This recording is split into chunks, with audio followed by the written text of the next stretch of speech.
नमस्कार। कक्षा 10वीं के अध्याय 3 ऊष्मा और ताप से संबंधित एक वीडियो आप पहले देख चुके हैं। उसी श्रृंखला में आज ये दूसरा वीडियो है। इसमें आज हम ऊष्मा से संबंधित विषय में अध्ययन करेंगे। इसमें हम ऊष्मा की परिभाषा, ऊष्मीय ऊर्जा के विभिन्न पद्धतियों में मात्रक और ऊष्मा संचरण की विधियों के विषय में पढ़ेंगे। यदि ठंडे पानी के बर्तन में गर्म पानी का छोटा बर्तन रख दिया जाए तो कुछ समय बाद हम यह देखते हैं कि गर्म पानी थोड़ा ठंडा और ठंडा पानी थोड़ा गर्म हो जाता है। थोड़े समय बाद यह देखते हैं कि दोनों बर्तनों के पानी का तापमान लगभग समान हो जाता है। ऐसा क्यों? ऐसा इसलिए क्योंकि जब दो वस्तुओं जिनका ताप अलग अलग हो उनको संपर्क में लाया जाता है तो उनका तापमान घट बढ़कर एक दूसरे के समान हो जाता है। प्राचीन समय में यह माना जाता था कि यह तापमान परिवर्तन एक तरल अदृश्य पदार्थ के आदान प्रदान के कारण होता है। इस पदार्थ को कैलोरी कहा गया, किंतु बेंजामिन थॉमसन, जो कि एक जाने माने वैज्ञानिक और कुशल युद्ध विशेषज्ञ थे, इन्होंने अपने प्रयोगों के आधार पर यह बताया कि कैलोरी कोई पदार्थ नहीं बल्कि ऊर्जा है।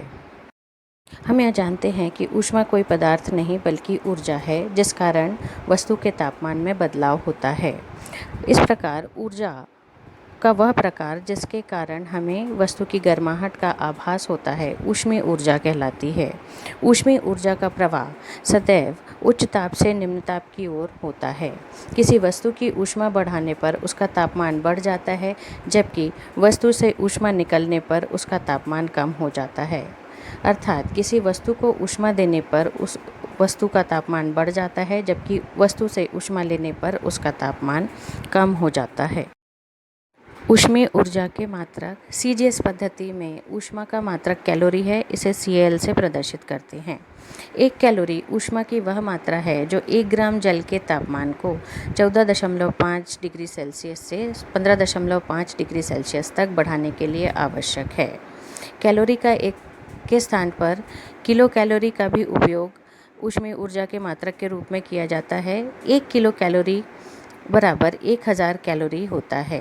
चूँकि ऊष्मा ऊर्जा का ही स्वरूप है, इसलिए ऊष्मा का एसआई मात्रक जूल होता है। 1 कैलोरी बराबर 4.18 जूल और 1 किलो कैलोरी बराबर 4.18 गुणित 10 की घात 3 जूल होता है।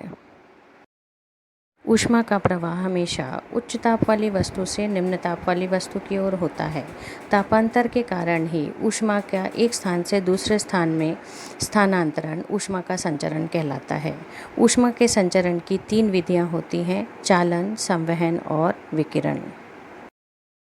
चालन: पदार्थ के अणुओं में ऊष्मा का स्थानांतरण करने के लिए पदार्थ के कण एक जगह से दूसरी जगह गति किए बिना ही ऊर्जा को स्थानांतरित करते हैं।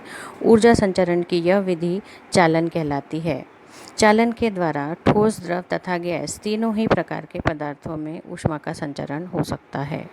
ठोस पदार्थों में ऊष्मा का संचरण केवल चालन के द्वारा होता है। संवहन ऊष्मा स्थानांतरण की वह विधि है जिसमें ऊष्मा का स्थानांतरण पदार्थ के अणुओं अथवा परमाणुओं के वास्तविक स्थानांतरण के द्वारा होता है। इस विधि के द्वारा ऊष्मा का स्थानांतरण में पदार्थ के अणु या परमाणु एक स्थान से दूसरे स्थान तक स्वयं गति करते हैं और ऊष्मा को एक अणु से दूसरे अणु या एक परमाणु से दूसरे परमाणु में स्थानांतरित करते हैं। संवहन द्वारा ऊष्मा का संचरण केवल द्रव और गैसों में होता है। जैसे यहाँ पर चित्र में प्रदर्शित किया गया है कि फ्लास्क में जल को लेकर गर्म करने पर पेंदी का जल शीघ्रता से गर्म होकर ऊपर उठता है और इसका स्थान ऊपर के तल का भारी द्रव ले लेता है। इस प्रकार एक संवहन धारा निर्मित होती है और यह प्रक्रिया तब तक चलती रहती है जब तक सारे द्रव का तापमान समान नहीं हो जाता। विकिरण ऊष्मा स्थानांतरण की वह विधि है जिसमें माध्यम की आवश्यकता नहीं होती। इसमें विद्युत चुंबकीय तरंगों के माध्यम से ऊष्मा का स्थानांतरण होता है। जब किसी पदार्थ के अणुओं में आंतरिक ऊर्जा होती है तो इसके अणु इस आंतरिक ऊर्जा के कारण दोलन करते हैं और विद्युत चुंबकीय तरंगों को उत्सर्जित करते हैं, जो निर्वात के द्वारा भी ऊर्जा का स्थानांतरण कर सकता है। जैसे सूरज की ऊष्मा का पृथ्वी तक पहुंचना विकिरण के द्वारा ही होता है।